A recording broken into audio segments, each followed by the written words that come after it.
আজি আমি বনাম নাৰিকলৰ পিঠা আৰু নাৰিকলৰ চিৰা।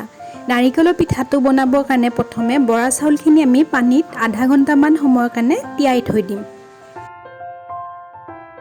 আধা ঘণ্টা হৈ যোৱাৰ পাছত এইখিনি আমি ঢেঁকীত খুন্দি ল'লোঁ আৰু নাৰিকলখিনি আমি ভাজি ল'ম। দুটা নাৰিকল আছিলে, সেইটো কাৰণে মই ইয়াতে 1 কাপ চেনি দিলোঁ। আপোনালোকে মিঠা বেছি খালে বেছিকৈ দিব পাৰে। এতিয়া টাৱাখন গৰম হৈ যোৱাৰ পাছত গেছটো একেবাৰে ল' ফ্লেমত ৰাখি আমি এনেদৰে পিঠাগুড়িখিনি দি দিম। মাজত এনেদৰে নাৰিকলটো দিয়াৰ পাছত যেতিয়া পিঠাখনৰ ছাইডবোৰ অলপ অলপ উঠি আহিব তেতিয়া আমি একেবাৰে লাহে লাহে ভাজটো বনাই দিম।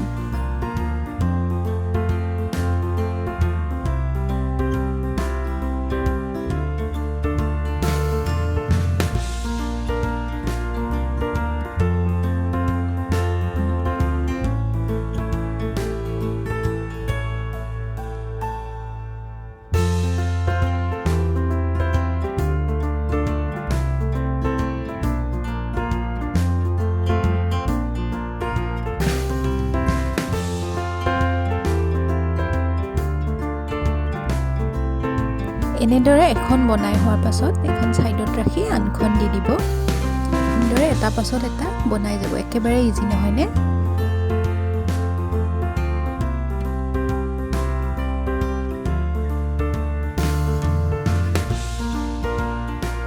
মায়ে জুইত বনাই ভাল পায়, সেইটো কাৰণে কেইখনমান পিঠা মায়ে জুইতে বনালে। এয়া আমাৰ নাৰিকলৰ পিঠা বনাই হৈ গ'ল। এনেদৰে আপোনালোকে মাজত নাৰিকল নিদি তিল আৰু গুড় দিও বৰা চাউলৰ পিঠা বনাব পাৰে। এতিয়া আমি বনাম নাৰিকলৰ চিৰা। নাৰিকলৰ চিৰাটোৰ কাৰণে মই এটা নাৰিকল লৈছোঁ। নাৰিকলখিনি কাটি লোৱাৰ পাছত পিছফালে থকা ক'লা ক'লা বাকলিবোৰ আমি এনেদৰে গুচাই ল'ম। নাৰিকলখিনি ভালদৰে ধুই লৈ চালাড ৰুকা ৰুকনিখনেৰে এনেদৰে ৰুকি ল'ম।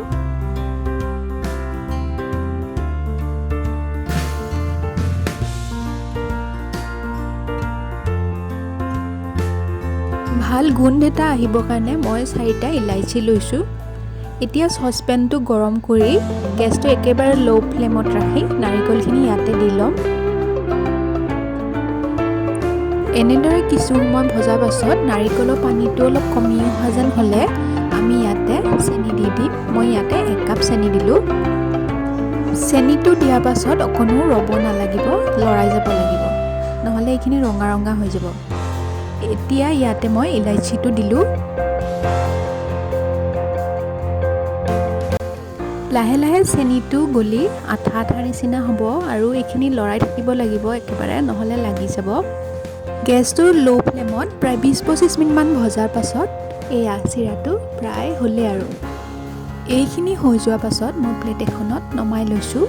সেই একেটা বাচনতে ৰাখি দিলে এইখিনি দেৰিলৈকে ৰাখিলে ৰঙা হৈ যাব পাৰে। আজিৰ ৰেচিপি দুটা চাই কেনেকুৱা পালে মোক কমেণ্টত জনাব। ভিডিঅ'টো শেষলৈ চোৱাৰ বাবে ধন্যবাদ।